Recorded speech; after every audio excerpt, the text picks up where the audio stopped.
Hello friends, ഇന്നും വന്നിരിക്കുന്ന വളരെ നല്ല ടിപ്പായിട്ടാണ്. ഇതുപോലുള്ള ഹാങ്ങർ ഉണ്ടെങ്കിൽ നമുക്ക് ഒരുപാട് കാര്യങ്ങൾക്ക് നമുക്ക് ഉപയോഗിക്കാവുന്നതാണ്. അപ്പോൾ അതുപോലെ ടൂത്ത് പേസ്റ്റും ഉജാലയുടെ മിക്സ് ചെയ്ത് നോക്കിയിട്ടുണ്ടോ? വളരെ ഇൻട്രസ്റ്റിംഗ് ആയിട്ടുള്ള ടിപ്പായിട്ടാണ് വന്നിരിക്കുന്നത്. അപ്പോൾ എല്ലാവർക്കും വെൽക്കം ബാക്ക് ടു ടേസ്റ്റ്. ഈ ചാനൽ ആദ്യമായിട്ട് കാണുന്നതാണെങ്കിൽ സബ്സ്ക്രൈബ് ചെയ്യുമ്പോൾ ഓൾ എന്ന ഓപ്ഷനോട് ഒന്ന് എനേബിൾ ചെയ്ത് വെക്കാൻ ഓർമ്മിപ്പിക്കുന്നു. എങ്കിൽ മാത്രമേ പിന്നീടുള്ള വീഡിയോയുടെയൊക്കെ നോട്ടിഫിക്കേഷൻ കിട്ടുകയുള്ളൂ. എങ്കിലേ ആ വീഡിയോ ഒക്കെ കാണാനും സാധിക്കുകയുള്ളൂ. ആദ്യത്തെ ടിപ്പ്, ഇപ്പം ഞാനിവിടെ ഒരു ഹാങ്കർ എടുത്തിട്ടുണ്ട്. ആ ഹാങ്കർ ഇതേപോലെ അതിൻ്റെ ചുവട് ഭാഗം ഒന്ന് വലിച്ച് നീട്ടുന്നുണ്ട്. അപ്പോൾ ഒരു സ്ക്വയർ രീതിയിൽ ആയിട്ട് ഫോം ചെയ്യും. അത് കഴിഞ്ഞിട്ട് ഞാൻ എടുക്കുന്നത് ഒരു കവറാണ്. ഏത് ടൈപ്പ് കവർ വേണേലും നമുക്ക് പ്ലാസ്റ്റിക് കവർ വേണേലും എടുക്കാവുന്നതാണ്. ഇനി ആ കവറിൻ്റെ പിടിഭാഗം നമ്മളൊന്ന് ഓപ്പൺ ആക്കി കൊടുക്കണം. അപ്പം സിസേഴ്സ് കൊണ്ടൊന്ന് വെട്ടി കൊടുക്കുന്നുണ്ട്. രണ്ട് പിടിയും സിസേഴ്സ് കൊണ്ടൊന്ന് വെട്ടി കൊടുക്കുന്നുണ്ട്. എന്നിട്ട് നമ്മൾ ആ ഹാങ്കറിലോട്ട് ഈ കവർ ഇട്ട് കൊടുക്കണം.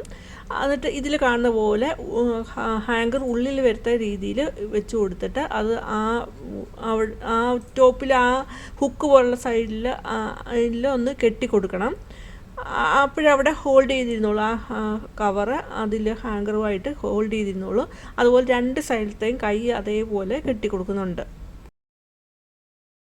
ഇപ്പോൾ ഇവിടെ ഒരു അടിപൊളി ഒരു ഡസ്റ്റ്ബിൻ ആണ് റെഡിയാക്കിയിട്ടിരിക്കുന്നത്. വളരെ ഈസി ആയിട്ട് നമുക്ക് കൊണ്ടു നടക്കാൻ പറ്റുന്ന രീതിയിൽ, പെട്ടെന്ന് ഉപയോഗിക്കാൻ പറ്റുന്ന രീതിയിൽ.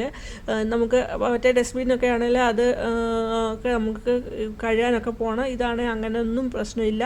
നമുക്ക് ഇത് നിറഞ്ഞു കഴിയുമ്പോൾ കവറെടുത്ത് കളഞ്ഞാൽ മതി. വളരെ ഈസി ആയിട്ട് നമുക്ക് ഹാൻഡിൽ ചെയ്യാൻ പറ്റുന്ന രീതിയിലുള്ള ഒരു ഡസ്റ്റ്ബിനാണ്.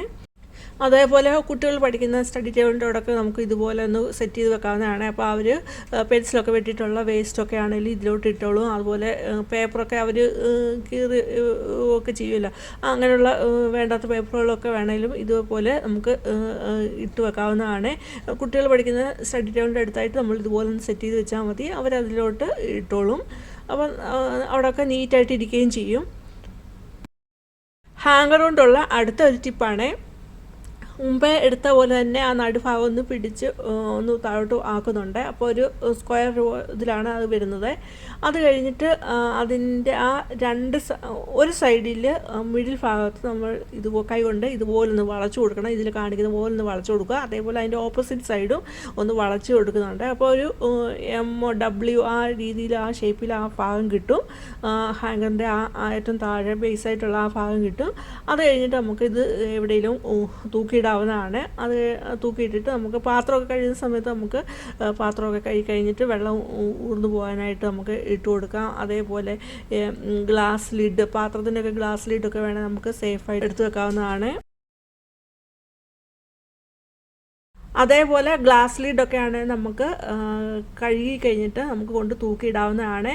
അപ്പോൾ അവിടെ സേഫായിട്ട് തന്നെ അവിടെ ഇരുന്നോളും.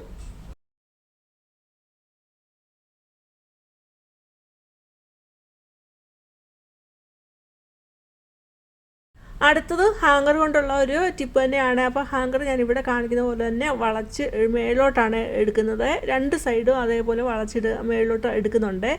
ഇങ്ങനെ കിട്ടിയാൽ നമുക്ക് ഇനി ഷൂ ഒക്കെ കഴുകിയിട്ട് നമ്മൾ ചെരുപ്പൊക്കെ കഴുകിയിട്ട് നമ്മൾ വെള്ളം ഊർന്നു പോകാനായിട്ട് നമുക്ക് കൊളുത്തിയിടാവുന്നതാണ്. ഇതേപോലെ കൊളുത്തിയിടാവുന്നതാണ്. അപ്പോൾ അത് വെള്ളം എല്ലാം ഊർന്നു പോയി നല്ലതായിട്ട് ഡ്രൈ ആയിട്ട് കിട്ടുകയും ചെയ്യും. അടുത്ത നാലാമത്തെ ടിപ്പ്, നാട്ടിലിപ്പം ഭയങ്കര ചൂടാണ്. അപ്പോൾ ആ ചൂട് ഉള്ള സമയത്ത് ഇതേപോലെ പഴങ്ങൾ, ഏത് ടൈപ്പ് പഴമായിക്കോട്ടെ, അത് പെട്ടെന്ന് പഴുത്ത് പോകും. അപ്പോൾ ആ പഴുക്കുന്നതൊക്കെ ഒന്ന് കുറയ്ക്കാനായിട്ട് നമുക്ക് ഉപകരിക്കുന്ന വളരെ നല്ലൊരു ടിപ്പാണ്. അപ്പം ഞാനിവിടെ പഴം എടുത്തിട്ടുണ്ട്. ഏത്തപ്പഴമാണ് എടുത്തിരിക്കുന്നത്. 3 ഒരു പടലയിൽ ഇരിക്കുന്നത്, മറ്റേത് സെപ്പറേറ്റ് ആയിട്ടുള്ള പഴമാണ്. ഇങ്ങനെ സെപ്പറേറ്റ് ആയിട്ടുള്ള പഴമൊക്കെ ആണെങ്കിലും കുറേ ഇത് വരുമ്പോൾ അത് എണ്ണം ഉണ്ടെങ്കിൽ അത് പെട്ടെന്ന് പഴുത്ത് പോകും. അപ്പോൾ അത് പഴുക്കാതിരിക്കാൻ, അങ്ങനെ പെട്ടെന്ന് പഴുത്ത് പോകാതിരിക്കാനായിട്ട്, അത് പെട്ടെന്ന് പഴുത്ത് പോകാതിരിക്കാനായിട്ട് ഒരു കിടിലൻ ഐഡിയ ഉണ്ട്. ഞാനിവിടെ ഫോയിൽ എടുത്തിട്ടുണ്ട്. ആ ഫോയിൽ എടുത്ത് മുറിച്ചിട്ട് ഓരോ പഴത്തേലും എടുത്ത്, അത് സെപ്പറേറ്റ് ഇരിക്കുന്നതുകൊണ്ടാണ് ഓരോ പഴത്തേലും ഇങ്ങനെ അലുമിനിയം ഫോയിൽ ചുറ്റി കൊടുക്കുന്നത്. അങ്ങനെ ഓരോ പഴത്തേലും അത് ഫോയിൽ മുറിച്ച് രണ്ടാക്കിയിട്ട് ഓരോ പഴത്തേലും ചുറ്റി കൊടുക്കുന്നുണ്ട്.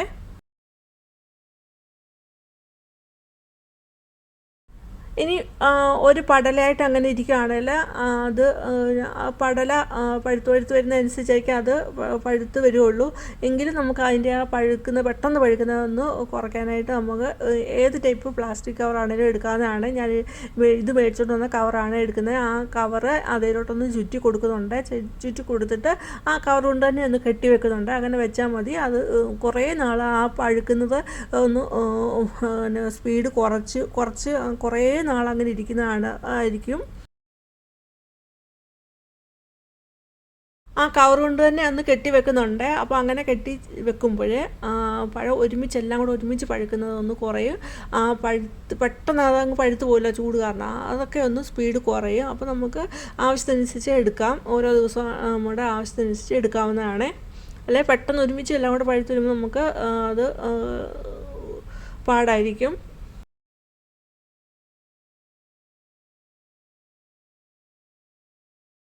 അടുത്ത 5ാമത്തെ ടിപ്പ് ഞാനിവിടെ എടുത്തിരിക്കുന്നത്, അതിന് വേണ്ടിയിട്ട് ഞാൻ എടുത്തിരിക്കുന്നത് വൈറ്റ് സെസമിൻ വേണേൽ നമുക്ക് ബ്ലാക്ക് സെസമിൻ വേണമെങ്കിലും എടുക്കാവുന്നതാണ്. സെസമിൻ ഏതും ആയിക്കോട്ടെ, ഒരു 1/2 ടീസ്പൂണിൽ താഴെ നമ്മൾ ആഴ്ചയിൽ ഒരിക്കലും വായിട്ട് ചവയ്ക്കുകയാണെങ്കിൽ നമ്മുടെ പല്ല് ക്ലീനായി കിട്ടും. പല്ലിൽ അടിഞ്ഞു കൂടുന്ന പ്ലേക്കൊക്കെ മാറി കിട്ടും. ഒരു നാച്ചുറലായിട്ടുള്ള വൈറ്റനിങ് കിട്ടുന്നതായിരിക്കും. അതേപോലെ തന്നെ നമ്മൾക്ക് ആവശ്യമായിട്ടുള്ള ന്യൂട്രിയൻ്റൊക്കെ കിട്ടുന്നതിനും വളരെ സഹായിക്കും. അപ്പോഴേ എള്ള് പതിവായിട്ട് കഴിക്കുന്നത് കൊണ്ട് രോഗപ്രതിരോധ ശേഷി കൂട്ടാൻ, മുടി കൊഴിച്ചിൽ തടയാൻ, അതേപോലെ ശരീരത്തിലെ ചീത്ത കൊളസ്ട്രോൾ അകറ്റി നിർത്താനൊക്കെ വളരെ ഫലപ്രദമായിട്ടുള്ളതാണ്. അപ്പോൾ ഇത് വായിട്ട് ചവയ്ക്കുന്നതൊന്ന് ശീലമായാൽ നല്ലതായിരിക്കും. അടുത്ത 6ാമത്തെ ടിപ്പ്, ഇപ്പോൾ ഇവിടെ എടുത്തിരിക്കുന്ന തീരാറായ ടൂത്ത് പേസ്റ്റാണ്. ഈ തീരാറായതാണെങ്കിലും ഇതിനകത്ത് ഒരുപാട് ടൂത്ത് പേസ്റ്റ് ഉണ്ട്. നമ്മൾ ഇങ്ങനെ തീർന്ന് ആരാകുമ്പോഴത്തേനും നമ്മൾ അതെടുത്ത് കളയരുത്. അതുകൊണ്ട് നമുക്ക് ഒരുപാട് കാര്യങ്ങൾ ചെയ്യാൻ പറ്റുന്നതാണ്. നമുക്കറിയാം ക്ലീനിങ്ങിനൊക്കെ വളരെ യൂസ്ഫുള്ളാണ്. പല കാര്യങ്ങൾക്ക് വേണ്ടിയിട്ട് നമ്മൾ ഈ ടൂത്ത് പേസ്റ്റ് ഉപയോഗിക്കാറുണ്ട്. ഇനി ഇത് ടൂത്ത് പേസ്റ്റ് ഒന്ന് തുറന്നിട്ട് ഇതിലേക്ക് 2 തുള്ളി ഉജാല ഒഴിച്ചു കൊടുക്കുന്നുണ്ട്. ഇനി ഇതിലേക്ക് ഒരു 2 തുള്ളി വിനീഗർ കൂടെ ഒഴിക്കുന്നുണ്ട്. വിനീഗർ ഒഴിക്കുന്നത് ഇത് ടൂത്ത് പേസ്റ്റ് തിക്കായതുകൊണ്ട് ഒന്ന് ലൂസാകാനായിട്ടാണ് ഒഴിക്കുന്നത്. ഒഴിച്ചില്ലെങ്കിലും കുഴപ്പമില്ല.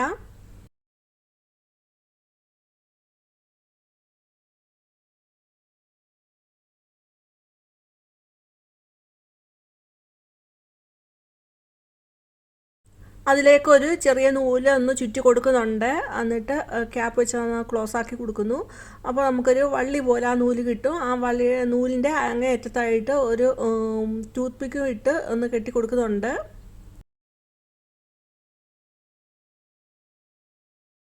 ഒരു കിഡിലൊരു ഐഡിയ ആണ്. നമുക്ക് വളരെ യൂസ്ഫുള്ളായിട്ട്, പ്രത്യേകിച്ച് വീട്ടുമാർക്ക് വളരെ യൂസ്ഫുള്ളായിട്ടുള്ളൊരു ടിപ്പ് തന്നെയാണിത്. അപ്പോൾ നമ്മളിത് എവിടെ ഉപയോഗിക്കുന്നത് നമുക്ക് നോക്കാം. ടൂത്ത് പേസ്റ്റ് ഒന്ന് ക്ലോസ് ആക്കി കഴിഞ്ഞു. അത് കഴിഞ്ഞിട്ട് പിന്നുണ്ട്, സേഫ്റ്റി പിന്നാണ് എടുത്തത്. അതുകൊണ്ടൊന്ന് ചെറിയ ഹോൾ ഇട്ട് കൊടുക്കുന്നുണ്ട് ആ ടൂത്ത് പേസ്റ്റിൽ.